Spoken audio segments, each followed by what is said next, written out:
Was a fame till a country spark came forty, and the fire burned on her name. So she went away to London, there to hide her guilty shame. When she met another squire, once again she lost her name. It's the time, the old it's the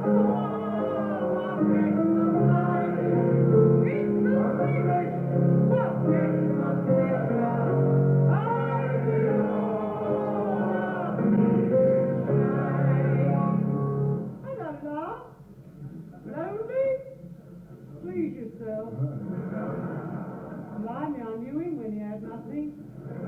Look at him, with all his horses, drinking champagne in his club, while the victim of his passion takes a Guinness in a pub. Here, see him in his riding breeches, and his boxes with the chain, yoink, while the victim of his pleasure makes her living by her face. It's the life, it's the power, it's the life, it's the wish, what makes us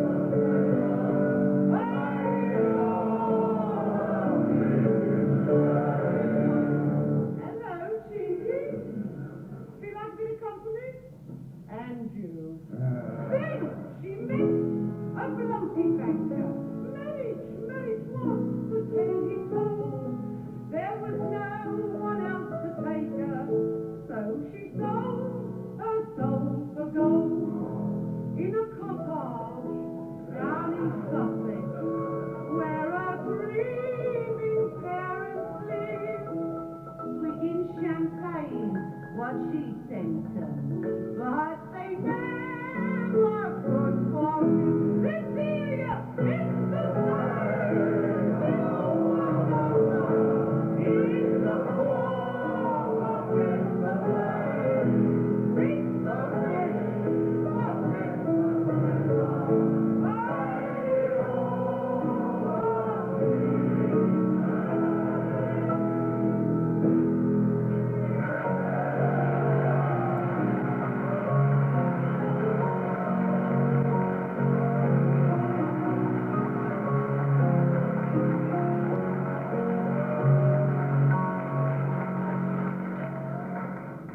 Thank you. And now let's meet someone whose career in show business started on this very stage and on which she's appeared countless times, the star of many radio and television series and a frequent member of the Never Say Die Carry On team. Welcome, Hattie Jacques.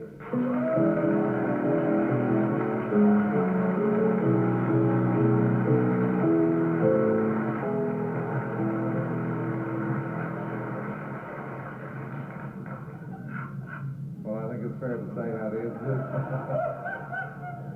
Oh, my dear. This is, as far as you're concerned, Hattie, isn't it? Sorry. That's the 11:07. He must have forgotten something. He must have forgotten something, I said. I thought that was great today. This really, Hattie, for you is a home from home, isn't it? Oh, but very much so, yes. I really feel that I sort of grew up here, you know. I started... I don't know that I shall tell you how long ago I started, but, well, roughly over 20 years. And, mind you, I was a mere chip of a child at the time. I wasn't exactly carried on, you understand, but I was quite young. And so I really feel that, you know, it's me, it's home I started. I don't think I'd have ever been in the theatre. How did you start? What did you do here to start? A little of what you fancy does you good.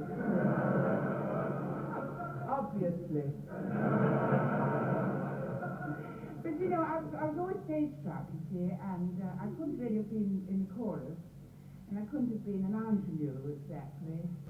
And so here, it was marvellous, because I sang things like Mary's Marley Lloyd sang, and take kindly, and all those people, and they were all sort of comfortable. You see. And I saw family size, you know, and I was family size in those days. Not as family size as I am now, but I was family size. But then you were in that fantastically successful radio show, Izzard. And I've been reading, I don't know if you have, about somebody trying to get a campaign to bring it back again. Do you think, in fact, Izzard, as it was, would be acceptable now? Would they? What do you mean, the original show? Well, the recordings of the obviously original the show? people who are not here who were in it, but... Oh, I thought you meant possibly a rehash with other people, you know. Or some kind of Izzard theme, or perhaps it was too much a specialized wartime theme. Yes, I think it was. I think so, and I think it was so much Tommy, you know. I mean, they were never able to do anything like it after Tommy died. He was really the crux of it, you know, the root of it. Would you think that it was a kind of golden age of British comedy, Radio Railways? I don't know that I would agree about that exactly. I think some marvelous things have come since then, you know, but Well, what I about think... what I said, introducing it, the Carry On? Do you think the Carry On film series, as it were, is carrying on that kind of tradition of comedy? No, I don't think so. I think that Izzard was essentially Tommy Hanley, who was an absolute genius on radio. He was the fastest talking man on radio, and he had a natural genius. And Ted Kavanagh, who's also dead, wrote most of the stuff with Tommy, and it was actually done in South Africa. The scripts were done by Webster Booth. And that's true. No, that's true. And it didn't work. And Ziegler tried to. No, it's for real. It's for real. It just didn't work. You know, which it obviously wouldn't. Yes. I've got nothing against Webster Booth. I think he's marvellous with Anne Ziegler. You know, it's lovely. 1904, I adored their stuff. It's absolutely marvellous. But the only thing I might have against me if I were Webster Booth would be Anne Ziegler, but we were trying to... Steady, yes. You know, I was trying to ask Michael earlier on, Hattie, about Victorian times. Do you have any nostalgia for that? Would you think that there were better times then than we have now? In some ways, yes, from a woman's point of view, I think that, well... You mean the girl that loved the sailor? Well, not exactly. I was thinking more of a girl that loved the Marquis, really. Oh! It was all right for some. It was all right for some. Do you believe then, as you must if you like that idea, that a woman should be kept in her place? Yes, you know, we won't make too many reservations where that place is. But I don't believe it should always be over a hot stove, you know.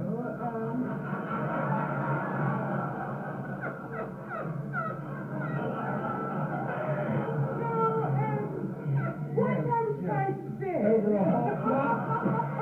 hot Marquis.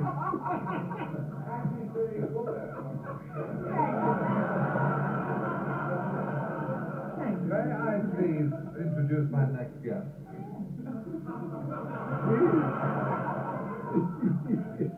A Mark? Oh, no. Much more than a Marquis. You may have seen him last night on television playing the part of that disturbingly believable spy, Callan. If, however, you had a night out of the theatre, you might have seen the same man singing his way through the musical Two Cities. Such a switch of roles would be a task for any man, but apparently not for this particular actor. Here it is himself, Edward Woodward.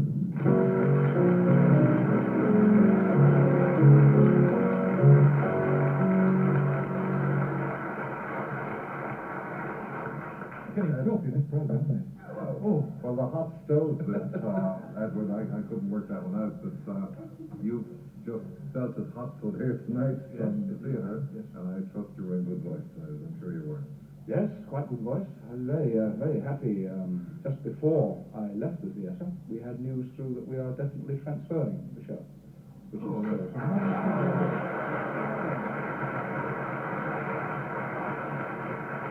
It's been a hard battle, but we've done it. That's the way to do it. Now, I've watched you, as I'm sure most of our audience, if not all of our audience, have in Callan, and I have been puzzled, as I suspect you as an actor have been puzzled about what kind of character Callan is. I think the reason for this sort of cult that's grown up a bit is the enigmatic quality of the gentleman. That's what fascinated me. in playing the part. He's got these chips on his shoulder, right, left, and centre, but you never really know what the chips are.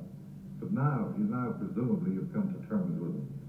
Oh, I've come to terms with him. Yes, I've come to terms with him, definitely. Was this a problem for you as an actor, coming to terms with them, trying to understand, because it's so real? No, I don't. Not really. I think you take a little chip that you have yourself, and you think, what would this little chip be like if there were lots of these chips? And you imagine it, and it seems to work. Seems to work for that. But I mean, did you just imagine it on the set, or did you take it home with you? And well, James Mitchell, who wrote the original character and wrote a lot of the series, wrote a very, very good character. It was a very, very clear map to follow. Do you think that the kind of picture that is portrayed in that series and the kind of part you played bears any relationship to real life intelligence? I have no doubt about it at all. I mean, we know that men disappear all over the world, especially in Europe and South America. They're constantly disappearing. There are men constantly causing them to disappear and then constantly dying. I'm talking about the spies. Oh! Guilty spies, yes. I don't mean running off with other... No, I'm sure it's perfectly... Do you think, Michael, and you've some experience in this area, that the kind of character, the kind of story, the kind of Callan story happens outside this theatre, outside our house, that we live in? Yes, I'm not quite clear. I mean, is Callan, because unfortunately, I mean, forgive me, I know your Gripewater very well, but I haven't,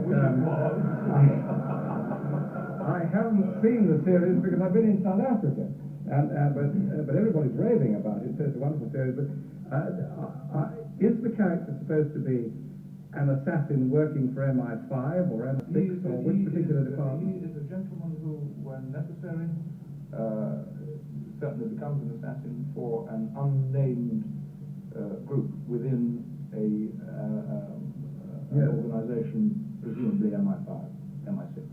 Well, I don't honestly think that there is much assassination in either end. Well, there is an MI6, we know that, but I can't really talk about the service anyway, but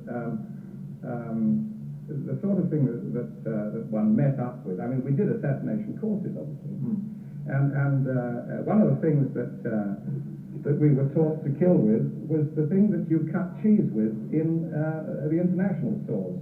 Which is very good. It is true. It is true. Nobody ever believes the damn thing I say, but it's two pieces of wood with a piece of piano wire in between. There were two very interesting gentlemen called Fairbanks and Sykes. I don't know whether they're still alive. One of them's coming on later. No, not Douglas Fairbanks. Fairbanks and Sykes. They were both Shanghai policemen, and they taught a lot of the SOE boys. And one of the things, I mean, apart from the quite barbarous suggestions as to what you should do to people when they were down on the floor, kick him in the, which was, you know, they instilled in you the aggressive spirit. They were two fairly old people. I suppose I was a very young man. I thought they were very old. But one of the things they used was the cheese cutter. The other, of course, were all the weapons. Yeah. But I don't honestly think that MI5 does employ assassins. We don't specifically say. MI6 might employ. But you know, I mean, you cannot tell me that the CIA or the MCA or does not have a group. No, they employ people. Jobs. They employ people to do these things. Stop. I can't bear the piano and the cheese. We're gonna leave it there for a moment. Yeah.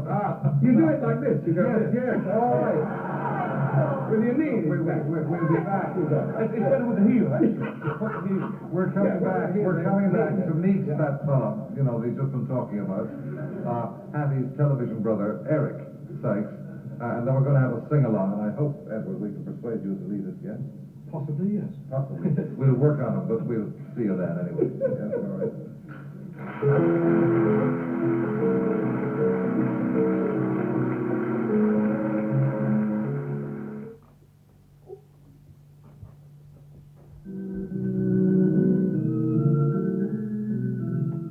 Champagne Charlie is my name.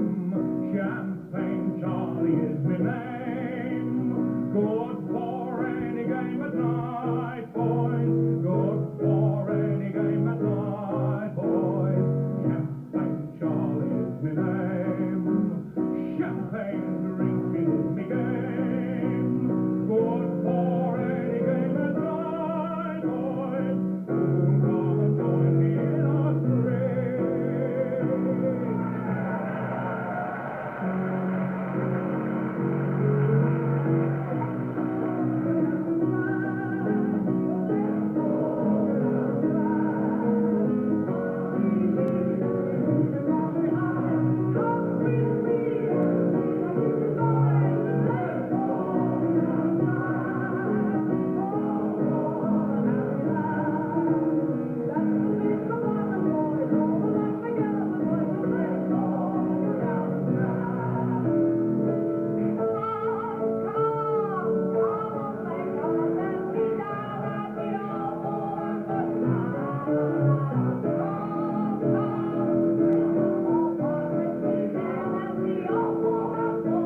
must be my own, it's a trifle drafty, but I looked at it this way, you see. If it's good enough for Nelson, it's quite good enough for me.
He dates his show business career from the time when, as a worker in a cotton mill, he used to do impersonations into a bucket.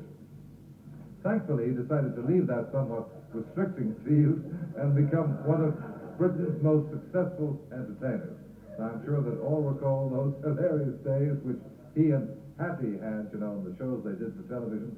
And now the reunion is about to take place here at the Players Theatre. We welcome Eric Sykes.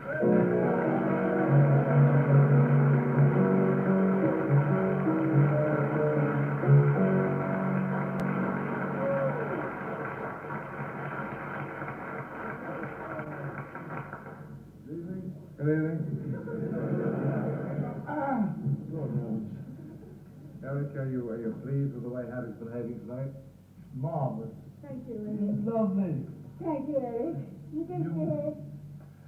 You weren't carried on, you said. When she first started, can you hear me? I wish I could. When she first arrived here, she said, when she started, she said you wasn't carried on. I heard that. She was carried off, though. Eric, marvelous. Where do you? Watching? Eric, what? You did close on 100 shows together as brother and sister on this On one night. Yeah. And this was a very successful series. Did you have any problems about people in real life thinking that you were in fact brothers and sisters? Brother and sister? Only happy. You're lovely. No, they used to think we were twins.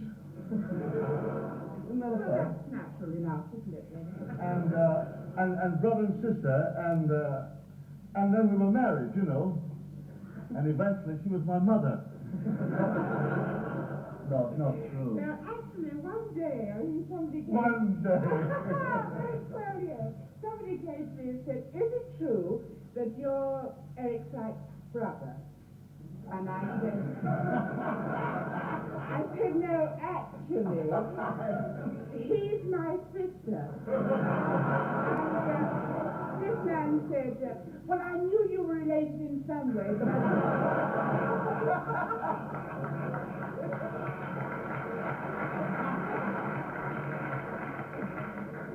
You've kept that from me all these years. Eric, I've been trying, without having great success, but generally just to because we're here to play a theatre, to look back a bit. Yeah. Yes. Can you help me out, for instance, tell me about your early days on the stage? Can you remember your first act, your first performance? Well, no, I can't. Luckily, I can't. But I can remember. Now you bring it to mind. I was in repertory in the early days, and I was getting £3 a week. Remember? Oh, you don't remember, no, because you're being carried on. But I was getting £3 a week, and I said, well, I should have 4, and the manager said, yes, I think you should. So at the end of the week, I still got 3. I said, well, I deserve 4, and I got the push. But I still think I should have got 4. Now, in those days in repertory, you had to make up all sorts of characters, as you know, put cotton wool here to say, there's a gentleman to see you, you know.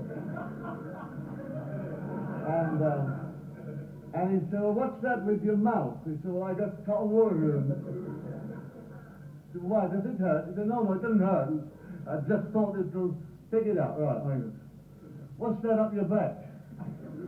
Well, it's a bit of brown paper, actually.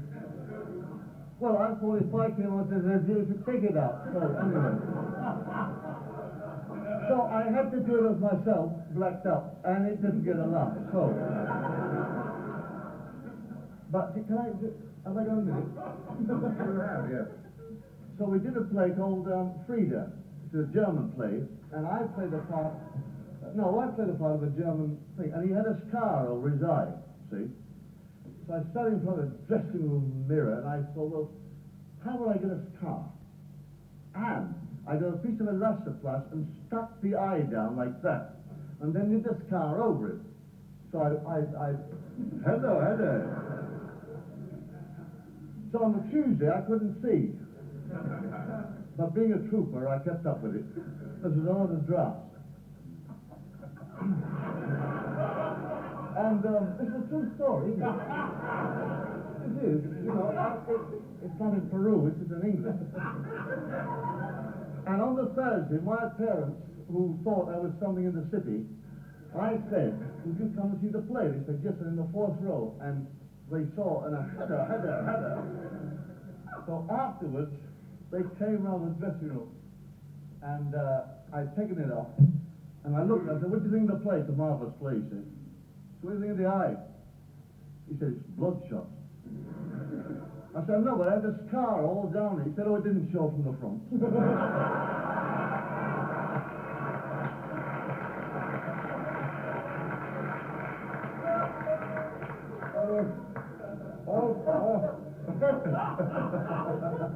All 4 of you have been in rep, and so is our chairman. Leonard, pull over a chair and let's get in here and talk about it.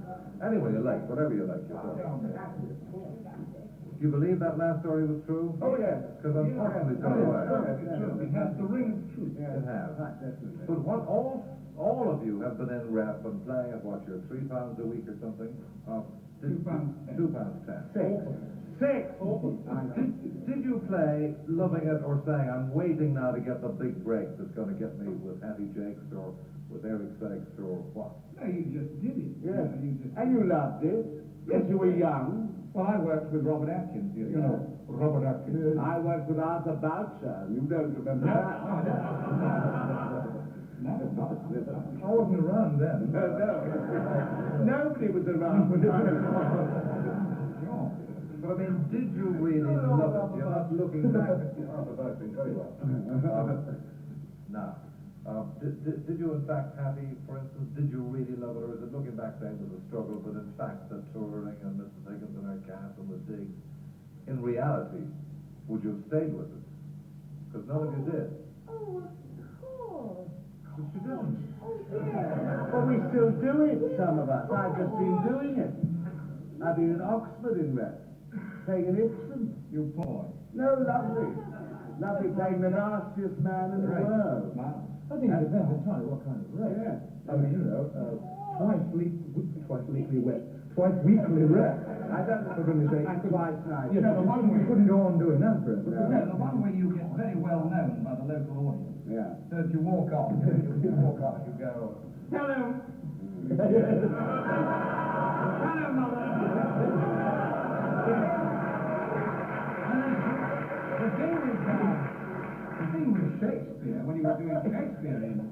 in rest, you know. Shakespeare never wrote an exit. What? Shakespeare. He got 3 pounds a week. He did. He used to work for £3 a week. He played Hamlet in the Merchant of Venice. Yeah. Who are we talking about? Oh, thanks, £3 a week? Well, he was Shakespeare. A lot of money, wasn't it? No? Shakespeare never wrote a good exit line. He never wrote a bad part. No, but he wrote very, very bad exit lines. You think of the exit lines like, Tell her my love bides no delay.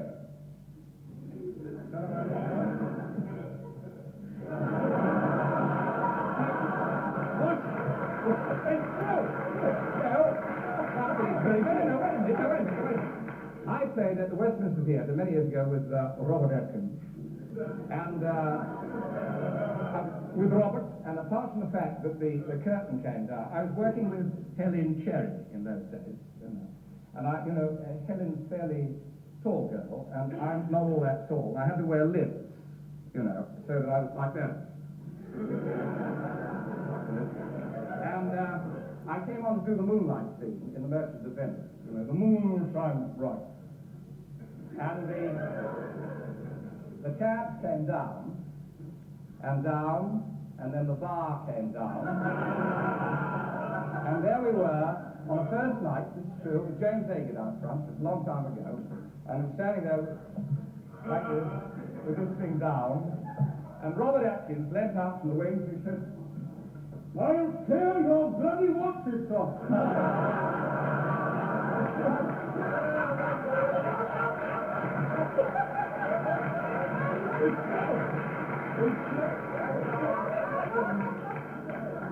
Whatever it may be, that's our exit line. So the Bentine Shakespeare Atkins. It's our thanks to Stella Murray and the Players Theatre. Good night, Edward Woodward, Eric Sykes, Michael Bentine, and Hattie Jacques. And a special good night and thanks to our worthy chairman. Thanks for having us here, Leonard Sachs. And you guys.